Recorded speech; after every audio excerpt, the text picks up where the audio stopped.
Mechanical properties of solids. देखो, जो इसके पहले जो चैप्टर हमारा हुआ था rotation chapter, system of particles, उसके पहले हमने केवल पार्टिकल्स के बारे में बात किया था। रोटेशन चैप्टर जब आया, जब सिस्टम ऑफ पार्टिकल्स आया, तो first time we defined basically what is the definition of body.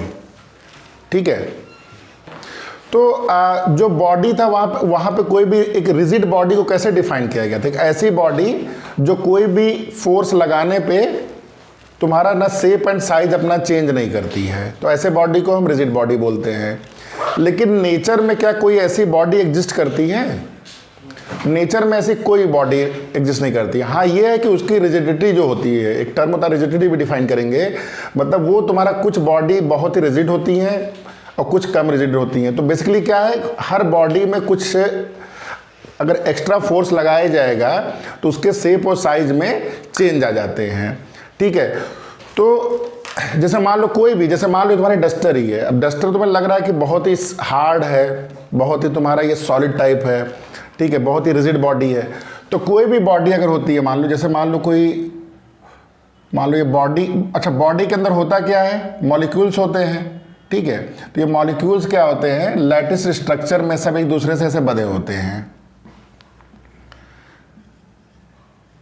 ठीक है, समझ में आइए? तो ये मैंने बस एक मॉलिक्यूल का मतलब ऐसे करके क्रिस्टल स्ट्रक्चर में बना हुआ है। जब भी आप इस पर फोर्स लगाते हैं तो आइडियली अगर रिजिड बॉडी है तो इसको कोई डिस्टर्बेंस नहीं होना चाहिए। लेकिन ये होता क्या है कि इसको ये मान के चलो कि ये आपस में ऐसे स्प्रिंग से जुड़े हुए हैं,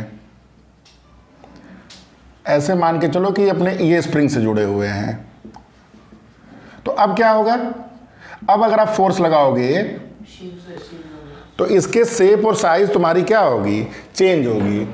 ठीक है, चेंज तो होगा, ठीक है, लेकिन अब जब फोर्स को तुम रिमूव करोगे तो ये अपने वापस जो भी इनिशियल स्टेट में थी उस पर ये वापस भी आ सकती है, नहीं भी आ सकती है।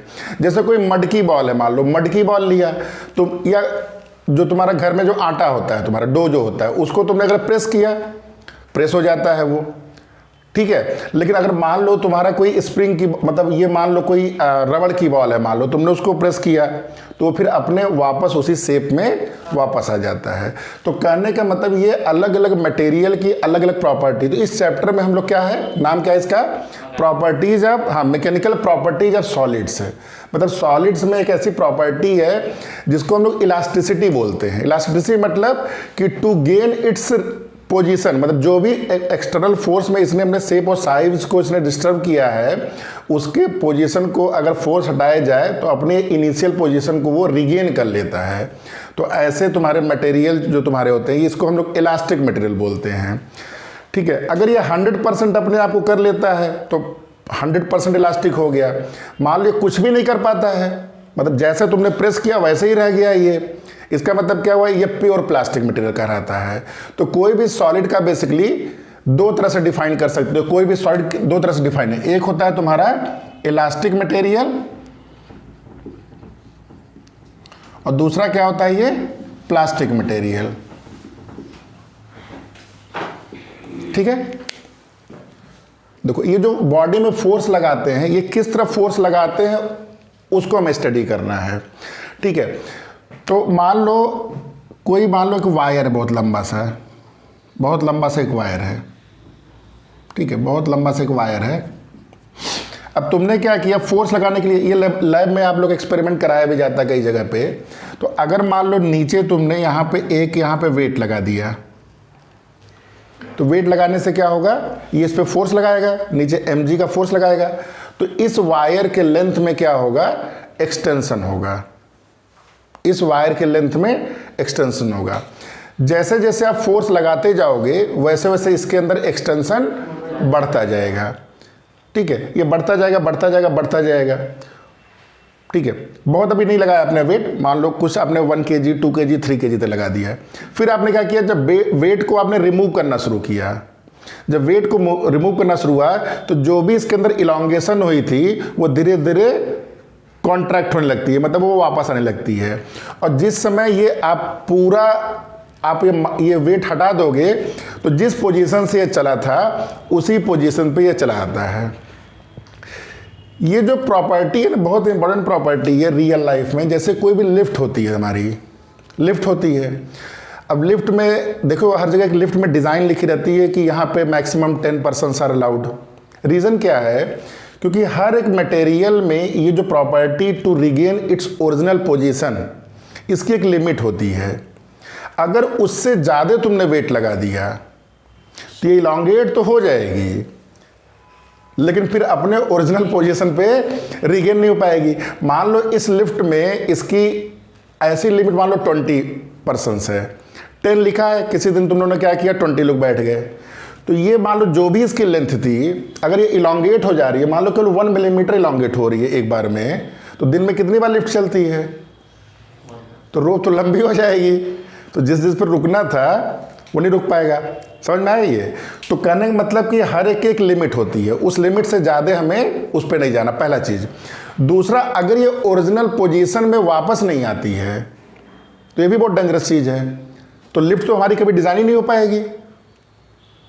लिफ्ट अगर मान लो ओरिजिनल पोजीशन पे, भाई तुमने 10 लोग चढ़े लिफ्ट के अंदर, और जब उतरे तो 10 लोग जब इस पर चढ़े तो इसमें क्या हुआ? इलॉन्गेशन हुआ।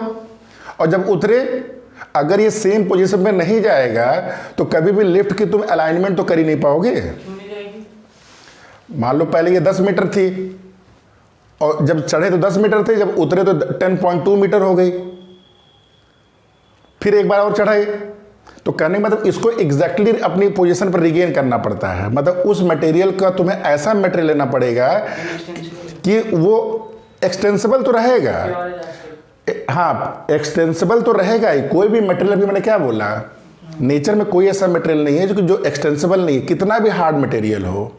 तुम्हें अगर संगमरमर की बॉल दिख रही है, मार्बल की बॉल है या बिलियर्ड्स की बॉल है, तुम उसको अगर प्रेस करते हो तो तुम्हें दिखती नहीं है, लेकिन एक्चुअली वो प्रेस होती है। कोई भी चीज़, तुम्हारी कोई भी मटेरियल जब तुम्हारा फोर्स लगाया जाएगा तो वो प्रेस होगा। समझ में आया चीज़? तो यहाँ पे अगर तुमने वेट लगाया, एक्सटेंड हुई, वेट हटाया, तो इसको अपनी ओरिजिनल पोजीशन पे 100% एक्यूरेसी से पहुँचना पड़ेगा। अगर इसमें 0.1% का भी प्रॉब्लम आ रही है इस मटेरियल में, तो इस तरह मटेरियल को हम लोग क्या करेंगे? डिस्कार्ड कर देंगे। ये बात समझ में आई? यानी कि उस मटेरियल को हमें क्या होना पड़ेगा? प्योर इलास्टिक होना पड़ेगा। तो जो भी हम लोग आयरन यूज़ करते हैं, जो भी मटेरियल यूज़ करते हैं, रोप यूज़ करते हैं, वो प्योर इलास्टिक मटेरियल होती है। ठीक है, अब कुछ टर्मिनोलॉजी डिफाइन की गई, ये समझ में आ गया ना? इलास्टिसिटी क्या होता है, प्लास्टिसिटी क्या है, और इस चैप्टर का स्कोप क्या है। अब इसको अलग अलग कंडीशन में हम लोग पढ़ते हैं कि कितना फोर्स लगाने से इसके अंदर कितना एक्सटेंशन होता है, कैसे होता है, क्या क्या टर्म है, उसको देखो। तो इसमें सबसे पहले एक टर्म डिफाइन किया गया है, उसको लिख लो स्ट्रेस। स्ट्रेस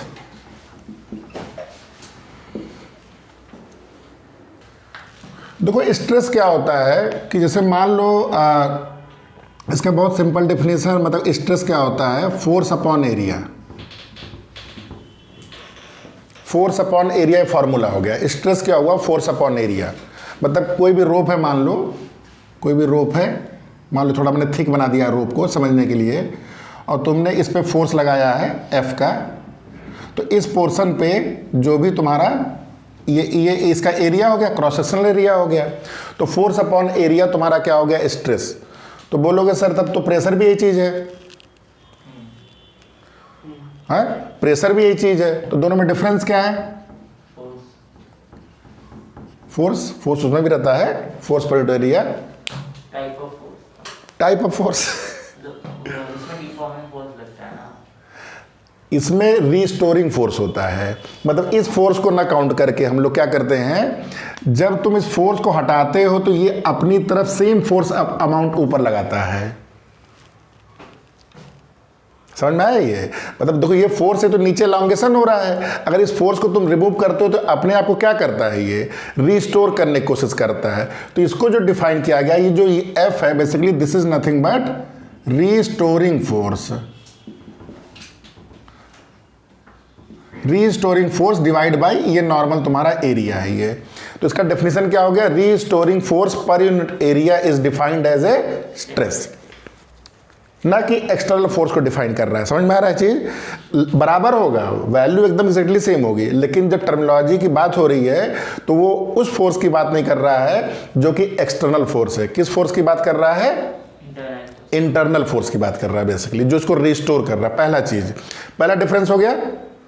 दूसरा डिफरेंस क्या है, देखो जैसे मान लो कोई मोटी बुक है, जैसे मान लो ये पतली बुक है मेरे पास, ठीक है। दूसरा चीज देखो, जैसे मान लो कोई सॉलिड है, बुक मैं दिखा रहा हूं क्योंकि आपको बहुत इजीली इसको ऑब्जर्व कर सकते हो। अब ये जो ऊपर से मैं इसको ऐसे करके फोर्स लगा रहा हूं, जैसे मान लो कोई सॉलिड ऐसे करके है, ठीक है। अब मैं फोर्स इसको इस डायरेक्शन में लगा रहा हूं।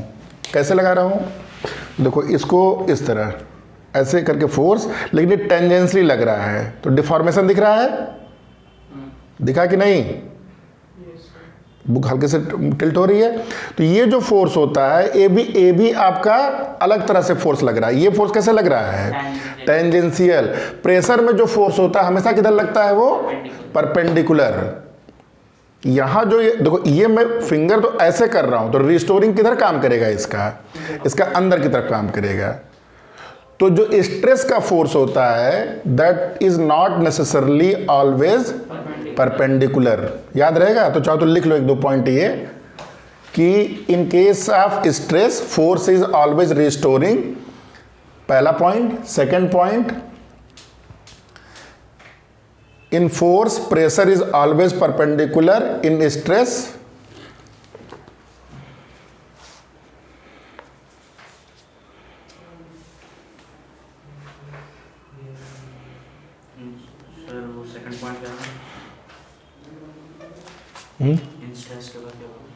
सेकेंड पॉइंट में in pressure force is always perpendicular to surface,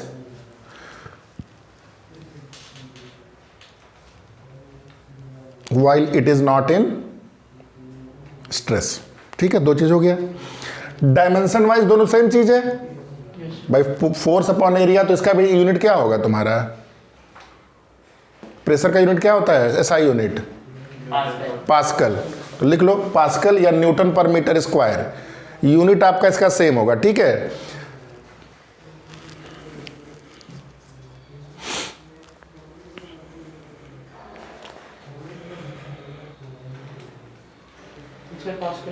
हाँ, पास्कल ही होगा। अब ये जो स्ट्रेस होता है, there are three ways to basically apply this stress. तीन तरह से ये अप्लाई होता है, ठीक है। तो स्ट्रेस बेसिकली तीन तरह से अप्लाई होता है। छोटा सा एक चार्ट बना लो। देखो पहला क्या होता है, हाँ पहला क्या होता है, लॉन्गिट्यूडनल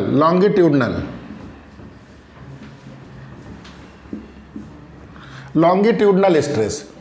लॉन्गिट्यूडनल मतलब कोई भी वायर अगर लेंथ में है, मान लो ये वायर लेंथ में है, तो इसको अगर तुम पुल कर रहे हो तो ये अलोंग द लेंथ हो रही है, तो इसको हम लोग लॉन्गिट्यूडनल। लेकिन इसको भी दो कैटेगरी में फर्दर डिवाइड किया गया है। इसको जब तुम पुल कर रहे हो तो ये इसमें टेंशन प्रोड्यूस कर रहा है, तो दिस इज कॉल्ड, ये फिर से फर्दर डिवाइडेड इनटू टू, हाँ इसको बोलते हैं हम लोग टेंसाइल स्ट्रेस। फिगर चाहो तो बना लो, यहाँ पे छोटा सा वायर बना दो, ये ऐसे करके जब कोई भी वायर ऐसे पुल हो रहा है नीचे की तरफ, एमजी की तरफ, तो यहाँ पे क्या लग रहा है, टेंसाइल स्ट्रेस। क्लियर है। स्ट्रेस का फॉर्मूला क्या है, वो वही है F/A, इसमें कहीं कंफ्यूजन नहीं हमको है, ठीक है। अच्छा दूसरा चीज देखो, मान लो कोई एक रॉड है या कोई भी रॉक है, जैसे हम लोग इसको पढ़ते थे माइनिंग में, कोई भी रॉक को बेसिकली हम लोग क्या करते हैं, इसको जैसे बॉटम ऐसे फिक्स करके ऊपर से एक मशीन से हम लोग इसको प्रेस करते हैं, फोर्स लगाते हैं, तो इसमें इलॉन्गेशन नहीं हो रहा है, इसमें क्या हो रहा है, कंप्रेशन हो रहा है। तो किसी भी मटेरियल का आप इलॉन्गेशन टेस्ट करने के लिए टेंसाइल स्ट्रेस लगाते हैं, और कंप्रेशन टेस्ट करने के लिए इसको कंप्रेसिव स्ट्रेस लगाते हैं। समझ में आई है। तो ये सेकंड लिख लो, इसको बोलते हैं यहाँ पे कंप्रेसिव स्ट्रेस, समझ में आई है। ठीक है, ठीक। कंप्रेसिव स्ट्रेस हो गया। तो ये आपका लॉन्गिट्यूडनल समझ में आ गया, अलोंग द लेंथ हो रहा है, ये बॉडी के अलोंग द लेंथ हो रहा है। अगर इसमें पुल किया जा रहा है तो ये तुम्हारा हो गया टेंसाइल, अगर इसमें पुश किया जा रहा है या कंप्रेस किया जा रहा है तो ये तुम्हारा कंप्रेसिव। नाम बड़ा क्लियर बता रहा है, ठीक है। अब दूसरा जो होता है इसको बोलते हैं हम लोग, यहाँ पे लिख लो सेकंड, इसको बोलते हैं हम लोग टेंजेंशियल स्ट्रेस, टेंजेंशियल स्ट्रेस, या इसी को हम लोग बोलते हैं शियरिंग स्ट्रेस, शियरिंग स्ट्रेस। जैसा भी मैंने एग्जांपल दिया, कोई भी सरफेस पे अगर कोई भी मटेरियल है, मान लो ऐसे रखा है तुमने, और तुम इसमें इस डायरेक्शन में फोर्स लगा रहे हो along the surface, shearing stress मतलब इसमें फोर्स जो लगता है, रिस्टोरिंग फोर्स जो होता है वो अलोंग द सरफेस। हमें स्ट्रेस तो हमेशा रिस्टोरिंग होता है। ये एफ कौन सा है, एक्सटर्नल, लेकिन अंदर कौन सा काम करेगा, रिस्टोरिंग फोर्स। समझ में आया ये? कंप्रेसिव में कंप्रेसिव स्ट्रेस मतलब रिस्टोरिंग। तुमने इसको जब प्रेस करोगे तो क्या करेगा, ये बाहर की तरफ पुश करने की कोशिश करेगा कि नहीं करेगा? तुमने बहुत प्रेशर लगाया, थोड़ा छोटा हो जाएगा, प्रेशर हटाया तो क्या होगा, ये वापस आएगा। तो कैसे वापस आ रहा है, सब आएगा। वही तो बोल रहे हैं, क्यों नहीं आएगा ऊपर? वही तो बोल रहा हूँ, हर चीज़ वापस आएगी। यही तो तुम्हारी इलास्टिसिटी मटेरियल होती है। प्रेस करोगे तो वो प्रेस होगा, हटा दोगे तो फिर वापस आ जाएगा। समझ में आया ये? हाँ, मतलब ये मैं एक्सटर्नल की बात हर जगह कर रहा हूँ। रिस्टोरिंग तुम समझ जाओ, ये mg नीचे लग रहा है, यहाँ पे आपका इस केस में आपका ये जो मटेरियल, इसमें F किधर लग रहा है, एक्सटर्नल फोर्स में दिखा रहा हूँ, ठीक है, एक्सटर्नल दिखा रहा हूँ। हाँ, वो मन में सोचो कि रिस्टोरिंग उल्टा है, हमेशा मैं F ऐसे दिखा रहा हूँ। समझ में आया? ये टेंजेंशियल स्ट्रेस। इसमें एरिया क्या होगा, जितने एरिया पे आपने वो रखा फोर्स लगा, जैसे मान लो मैं इसको ऐसे कर रहा हूँ, ध्यान देना, और मैं पूरे हैंड को ऐसे लगाया हूँ, तो फोर्स तो मैं लगा रहा हूँ यहाँ से, लेकिन एरिया कौन सा लोगे, जितने एरिया को टच कर रहा है मेरा हाथ, ये तो होगा जितने एरिया को टच करेगा। तो ये हो गया तुम्हारा टेंजेंशियल, ठीक है।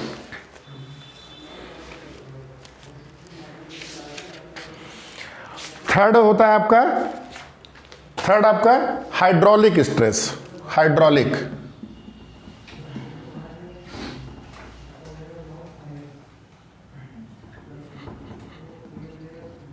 हाइड्रोलिक स्ट्रेस, हाइड्रोलिक स्ट्रेस का मतलब क्या हुआ, जैसे मान लो तुमको अगर पानी में लेते जाए 5 किलोमीटर अंदर है, तुमको 5 किलोमीटर अंदर ले गए, मान लो तुम ये हो, तो तुम्हें क्या होगा, चारों तरफ से ये फोर्स लग रहा है या प्रेशर लग रहा है, तो आप इतने बड़े नहीं रहोगे, आप क्या हो जाओगे, छोटे हो जाओगे। अब कितने छोटे हो गए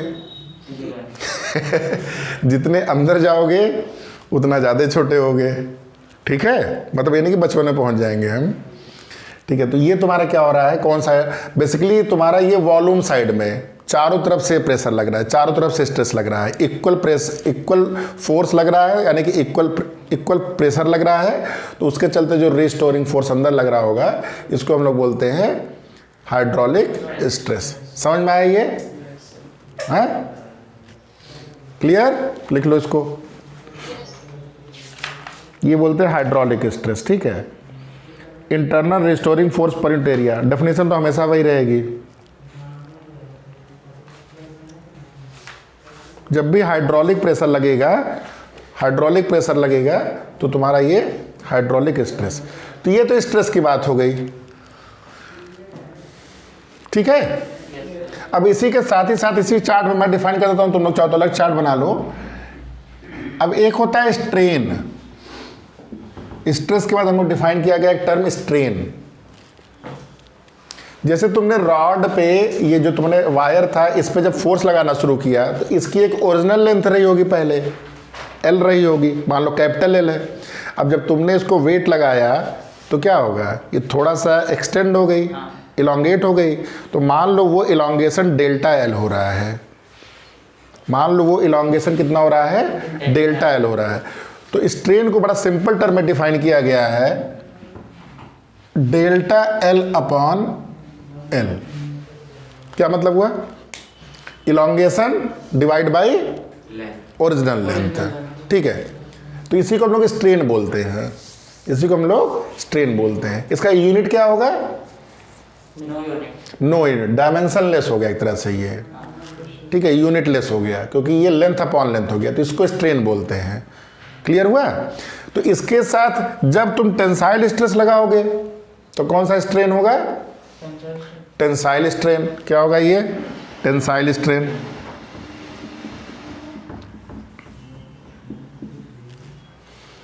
ठीक है, टेंसाइल स्ट्रेन।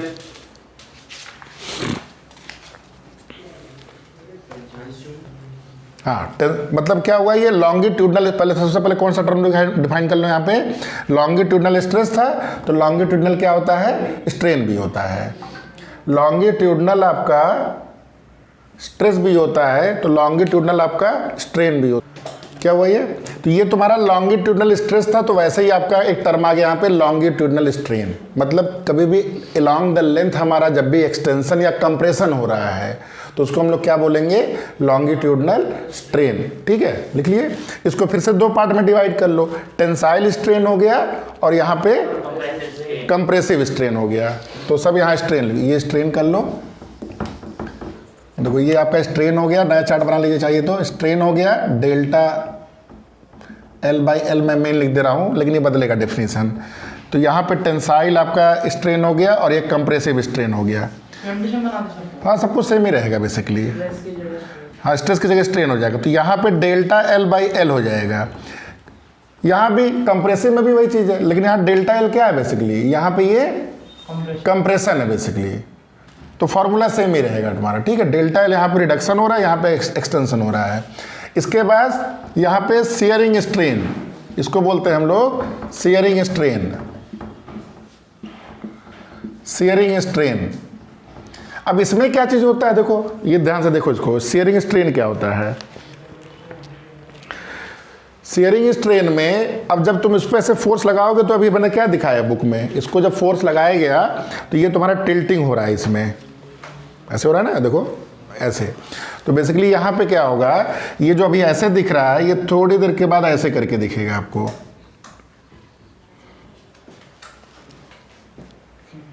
है, समझना है। तो यहाँ पे देखो ये जो छोटा सा आगे गया इसको अगर डेल्टा एक्स बोला जाए और इस पूरे को अगर हाँ एल बोला जाए तो ये जो एंगल है तुम्हारा क्या कहलाएगा, ये इसको हाँ थीटा अगर बोला जाए तो यहाँ पे जो तुम्हारा शियरिंग, हाँ शियरिंग जो स्ट्रेन होगा वो क्या होगा, डेल्टा एक्स बाई एल। हाँ, साइन थीटा नहीं, ये 90 है ना, ये 90 है, तो डेल्टा एक्स बाई एल क्या होगा, tan थीटा। समझ में आई है। तो ये जो अलोंग द फोर्स जो तुम्हारा इसमें लॉन्गिट्यूड जो तुम्हारा वो क्या बोलते हैं डिस्प्लेसमेंट हो रहा है उसको डेल्टा एक्स बोला गया है, और ये पूरा सरफेस तुम्हारा डेल्टा एल है, ये एल है। तो डेल्टा एक्स बाई एल, अगर ये एंगल थीटा है तो ये tan थीटा के बराबर होगा। क्लियर है।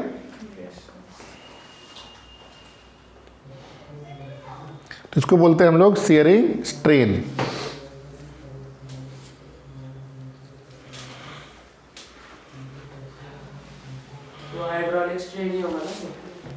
एक चीज और ध्यान दो, ये थीटा बहुत छोटे एंगल के लिए tan थीटा की वैल्यू किसके बराबर होती है, ये लगभग थीटा के बराबर होती है for a smaller angle. Formula याद है कि नहीं tan थीटा का, याद है, theta plus theta cube by, नहीं बताएं क्या, अच्छा थीटा क्यूब प्लस थीटा के पावर 5 2/15 कुछ ऐसे ही होता है जहाँ तक मुझे याद आ रहा है।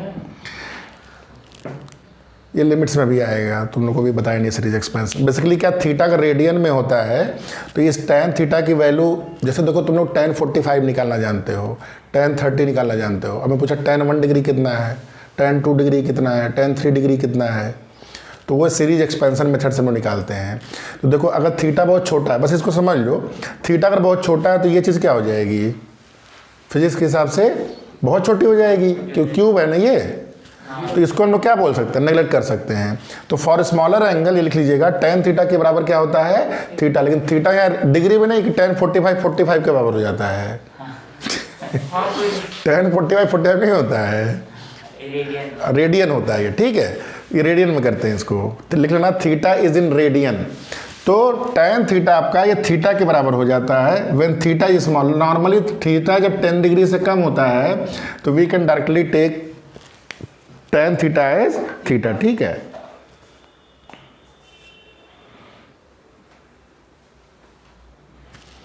ठीक है, यहां तक समझ में आया, ये समझ में आ गया। तो बहुत स्मॉलर एंगल के लिए tan थीटा की वैल्यू क्या होती है, थीटा होती है। और थीटा किस में लेना हमको, रेडियन में, लिख लिए ना, है? हाँ, अब लास्ट वाला क्या है, थर्ड वाला, इसको हम लोग बोलते हैं, हाँ, इसको वॉल्यूम स्ट्रेन बोलते हैं। लिख लो यहाँ पे, इसको हम लोग वॉल्यूम स्ट्रेन बोलते हैं।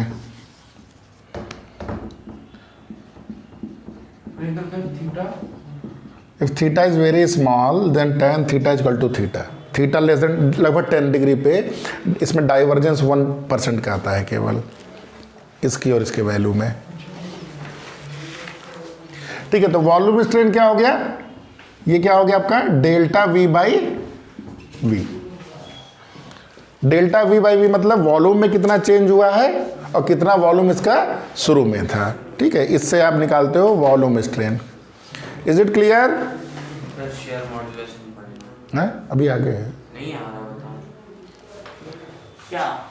तो समझ में आ गया सबको स्ट्रेस क्या है, कितनी तरह के स्ट्रेस हैं, बहुत दुनिया में स्ट्रेस है।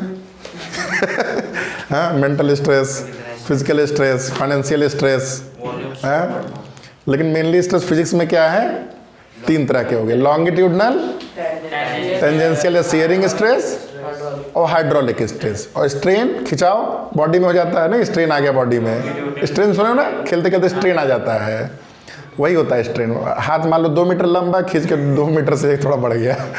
स्ट्रेन कितने हुए तुम्हारे, लॉन्गिट्यूडनल स्ट्रेन, शियरिंग स्ट्रेन, और थर्ड वाले को हाइड्रोलिक नहीं बोला गया, उसको वॉल्यूम स्ट्रेन बोला गया, ठीक है। अब आ जाओ हुक्स लॉ। एक हुक्स से क्या थे ये, हुक्स क्या थे, साइंटिस्ट नहीं बोला जाता है इनको, फिजिसिस्ट पता नहीं, एक बार कहीं तो देखा हूँ,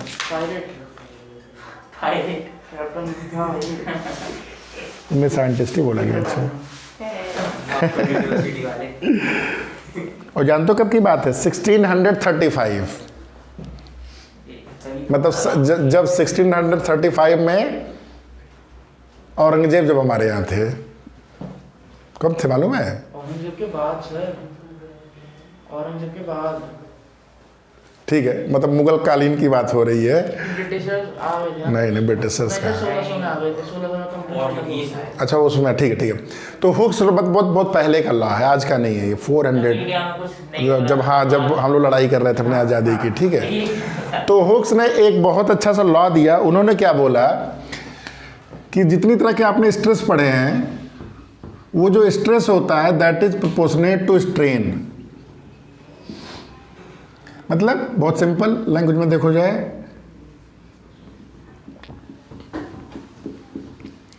मतलब स्ट्रेस स्ट्रेन पर प्रोपोर्शनेट है। क्या मतलब हुआ कि अगर स्ट्रेन आपका बढ़ता जा रहा है तो स्ट्रेस बढ़ता जा रहा है। इसका ऐसा समझ लो कि स्ट्रेस अगर बढ़ाते जाओगे तो स्ट्रेन बढ़ता जाएगा, ठीक है। तो stress directly proportionate to strain. अगर स्ट्रेन ज़्यादा है तो इसका मतलब क्या आपका ज़्यादा है, स्ट्रेस ज़्यादा है। तो उन्होंने ये लॉ दिया, ठीक है।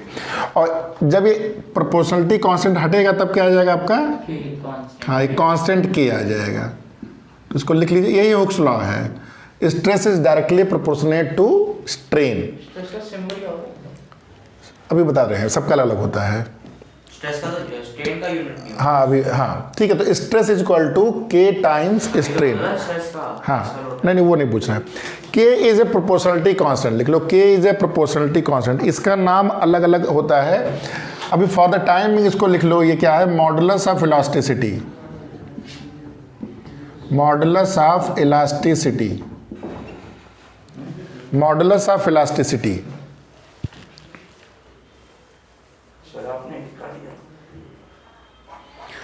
देखो हुक्स लॉ क्या है, it is a empirical law, लिख लो it is an empirical law. Empirical law का मतलब क्या है, जो एक्सपेरिमेंटल हाँ जो जिसका कोई मैथमेटिकल प्रूफ नहीं है, जो बेसिकली जस्ट एक्सपेरिमेंट पे किया गया है। It is an empirical law which is based on, which is applicable for many material. मतलब ये लॉ जानते हो मैक्सिमम मटेरियल पे काम करता है। मैक्सिमम का क्या मतलब हुआ कि सब पे नहीं करता है।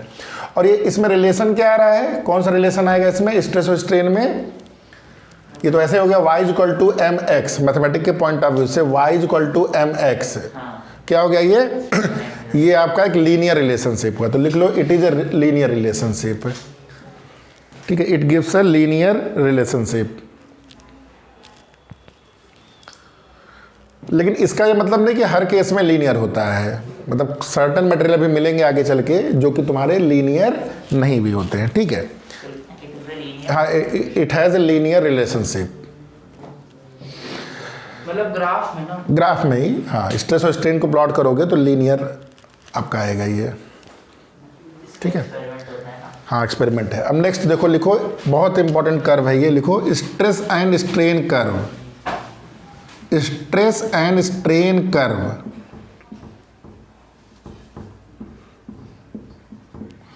स्ट्रेस एंड स्ट्रेन कर्व,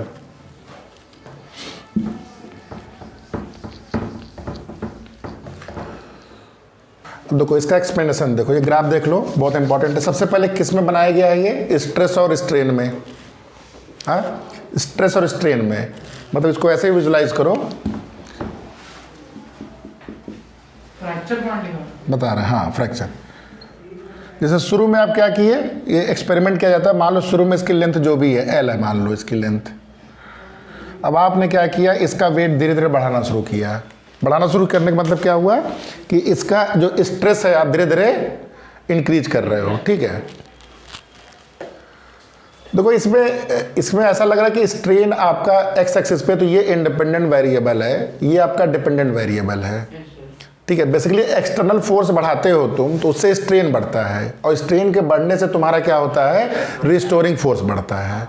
इसलिए इसको ऐसे प्लॉट किया गया है। बेसिकली तुम इसमें क्या चीज़ बढ़ा रहे हो, फोर्स बढ़ा रहे हो, मतलब इसका वेट बढ़ा रहे हो धीरे धीरे। स्ट्रेन के प्रोपोर्शनल। हाँ तो स्ट्रेस, हाँ मतलब एक्सटर्नल फोर्स के चलते स्ट्रेन बढ़ रहा है, और स्ट्रेन के चलते क्या बढ़ रहा है, स्ट्रेस बढ़ रहा है। इसीलिए ये डिपेंडेंट इस पर दिखाया गया है। ये तो लग रहा है एक्चुअली उल्टा है ये, लेकिन समझ में आ गया क्यों ऐसा है। ठीक है, अब जैसे जैसे तुम स्ट्रेन बढ़ा रहे हो, जैसे जैसे मतलब एक्सटर्नल फोर्स बढ़ाते जा रहे हो या वेट बढ़ाते जा रहे हो, मान लो तुमने 0.5 kg, 1 kg, 1.5 kg, तो देखो ये जो पॉइंट 0 से O से लेके A है, तो यहाँ नीचे लिखना O से A जो पॉइंट है ये आपका लीनियर पॉइंट है। ये पूरा लीनियर ग्राफ है, ये लीनियर ग्राफ है। ये हुक्स लॉ को बहुत ही अच्छे से फॉलो करता है, ओबेज हुक्स लॉ। ये क्या करता है, obeys Hooke's law, obeys Hooke's law.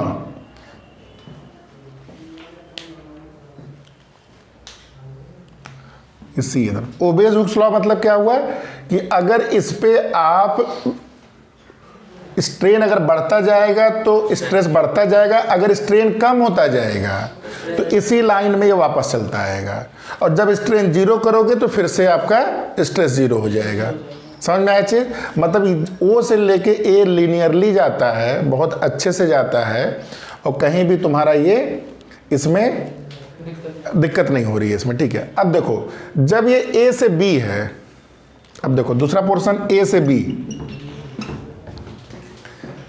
A से B जो पोर्शन है इसमें बस क्या है, ये ग्राफ लीनियर नहीं, बेसिकली यहां कर्व है, कर्व ग्राफ है। लेकिन इसमें क्या एडवांटेज है, क्या मतलब हो रहा है यहाँ पे, A से B में हुक्स लॉ को ओबे नहीं करता है, लेकिन अगर बी के जस्ट तुम यहाँ तक मान लो पहुँच गए हो और फिर से तुम अगर स्ट्रेन कम करने लगोगे तो ये स्ट्रेस फिर से इसी पाथ में आने लगेगा। मतलब मटेरियल अभी भी क्या है आपका, इलास्टिक मटेरियल है, मटेरियल अभी भी इलास्टिक है, इसके अंदर इलास्टिसिटी की प्रॉपर्टी अभी भी मेंटेन है। बस ए से बी तक जाने में प्रॉब्लम क्या हो रही है, it's not following Hooke's law, मतलब लीनियरली फॉलो नहीं कर रहा है। क्लियर है ए से बी में? हाँ? अब तुम अगर बी से डी जा रहे हो, बी से डी, सी नहीं बनाए हो, ध्यान देना, बी से डी बना रहे हो,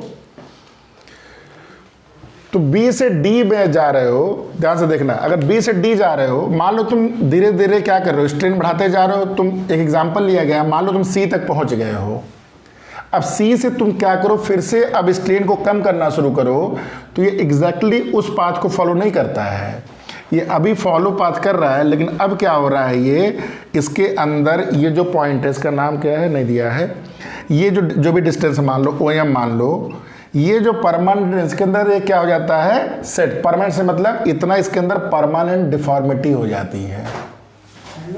मतलब जैसे तुम यहाँ से अगर आइडियली क्या होना चाहिए था कि तुमने इस पॉइंट पे ये स्ट्रेन है तो आपका ये स्ट्रेस है, आपने स्ट्रेन और कम किया तो स्ट्रेस आपका क्या होना चाहिए था, यहाँ होना चाहिए था। लेकिन ये क्या होता है कि अब जैसे जैसे ये कम हो रहा है तुम्हारा, ये इसके अंदर ये सेम पाथ को फॉलो नहीं करते आ रहा है, मतलब स्ट्रेस की वैल्यू कुछ तुम्हारी इस तरह सेट हो रही है कि अब इसके अंदर एक परमानेंट डिफॉर्मेशन, पूरा इलास्टिक नहीं हुआ, यानी कि जो पोर्शन बी से लेके जो पोर्शन डी है आपका, ये इसको हम लोग प्लास्टिक रीजन बोल सकते हैं, मतलब इसके अंदर प्लास्टिक डिफॉर्मेशन आना शुरू हो गई है।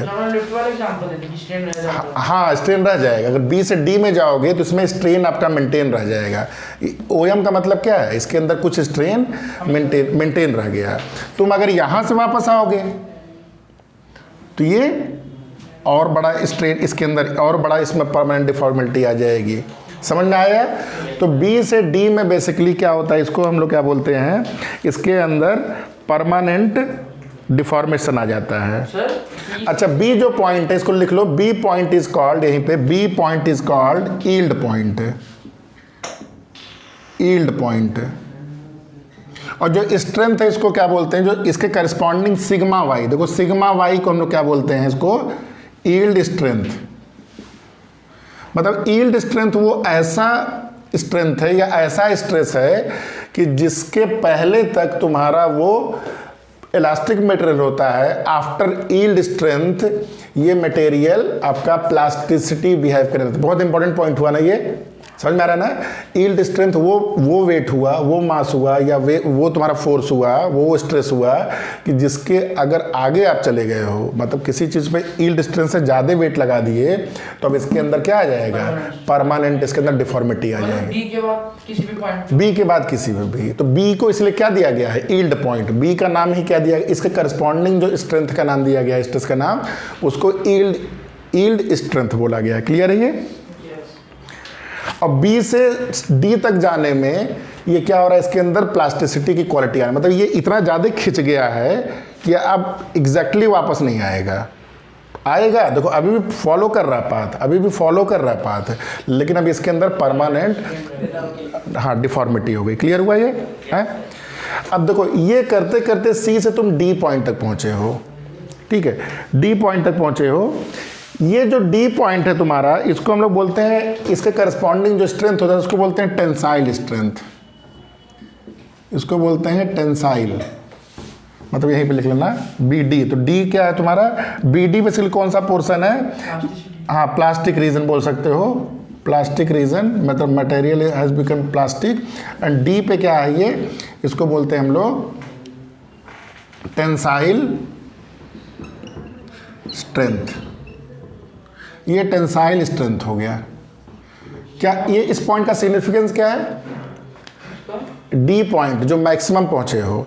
इसके बाद क्या हो रहा है, इसके बाद क्या बताना चाह रहा है ये कि इसके बाद अगर आप स्ट्रेन कम भी करते हो, मतलब तुम क्या किए, अब ये फैलने लगा है, फैलते फैलते मान लो यहाँ तक पहुँच गया है, अब तुमने क्या किया, ये फैलते गया है, अब तुमने क्या किया, वेट कम भी करना शुरू किए, वेट कम भी करना शुरू किए, तब भी ये स्ट्रेन क्या होता जा रहा है, बढ़ता जा रहा है। और ई पॉइंट पे आके क्या हो जाएगा, ये टूट जाएगा। मतलब ये अब खींचने लगा, अब तुम सोचे कि लाओ वेट कम किया जाए, अगर सेम मेंटेन किया तो टूट ही जाएगा। अगर तुमने कहा कि वेट कम करना शुरू किया, स्ट्रेस को कम करना शुरू किया, तब भी उसके अंदर इलांगेशन हो रहा है, और कम किए, ई तक आते आते तुम्हारा वो क्या हुआ, वो टूट जाएगा। तो ई तुम्हारा क्या हो गया, लिख लो फ्रैक्चर पॉइंट। तो बेसिकली डीई रीजन क्या है, even after reducing strain. Sir tension से सिग्मा ही हुआ ना। सिग्मा तुम्हारा स्ट्रेस को बोलते हैं, सिग्मा यू बोलते हैं और सिग्मा वाई बोलते हैं। सिग्मा वाई मतलब यील्ड हो गया, सिग्मा यू मतलब टेंसाइल या अल्टीमेट, हाँ टेंसाइल स्ट्रेंथ बोलते हैं इसको। क्लियर है? पॉइंट हो गया। हाँ डी पॉइंट हो गया। हाँ, ये डी पॉइंट हो गया। और डीई रीजन क्या है, even after reducing stress strain does not decrease, या ये strain still increases. Even after reducing stress strain does not, या स्ट्रेन स्टिल इंक्रीजेज, या strain does not decrease. And E is called, E क्या है तुम्हारा, लिख लो, E is called fracture point. ठीक है, E is called fracture point. अच्छा, अगर नीचे नोट करके लिखना, डी और ई पॉइंट बहुत पास में है। देखो दो केस हो सकता है, अगर डी, देखो दो केस बना दे रहा हूं यहीं पे, डी एक बार ई यहाँ पे है, एक बार ई यहाँ पे है। अगर डी और ई बहुत ही क्लोज है, इसका मतलब ये मटेरियल ब्रिटल कहलाता है। और डी ई अगर दूर दूर हैं तो इसको हम लोग डक्टाइल बोलते हैं। अगर कंपेयर करने की बात आई, भाई टूट रहा है लेकिन कुछ देर के बाद टूट रहा है, जैसे नहीं खिंचाव होता है उसके अंदर, हाँ ज़्यादा खिंच सकता है वो। तो जैसे तुम्हारा ग्लास है, ग्लास क्या है, ब्रिटल है, तो इसका डी और ई क्या होगा, बहुत ही पास होगा। अगर तुमने कोई एक आयरन लिया या एल्युमिनियम लिया तो डी ई क्या रहेगा, दूर रहेगा। तो लिख लो, if D E is very close, D E is close, it means material is brittle. If D is far, then material is ductile. अब एक ये तो हो गया तुम्हारा जो हुक्स लॉ फॉलो करते हैं। कुछ मटेरियल ऐसे होते हैं ना, जिनमें जब स्ट्रेस और स्ट्रेन का कर्व प्लॉट किया जाता है,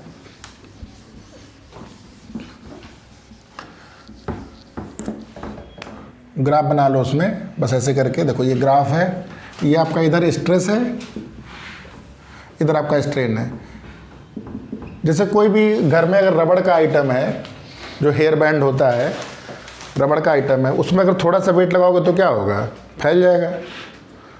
हाँ, क्या और तेज फैलता जाता है।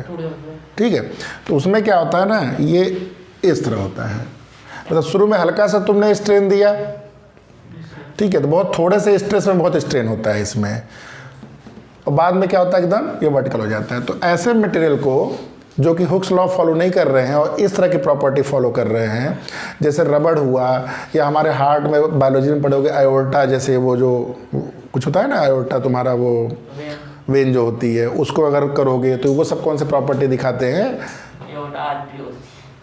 आर्टरी की वेन मुझे नहीं पता है, कुछ भी है, ठीक है, बायोलॉजी में है ना, आयोर्टा करके है, या कोई भी रबड़। तो ऐसे मटेरियल क्या होते हैं, सुनो, ऐसे मटेरियल को लोग नया नाम देते हैं, इसको बोलते हैं इलास्टोमर्स बोलते हैं। These materials which does not follow Hooke's law and follow this type of curve are called elastomers. लिख लो इसको, इलास्टोमर्स।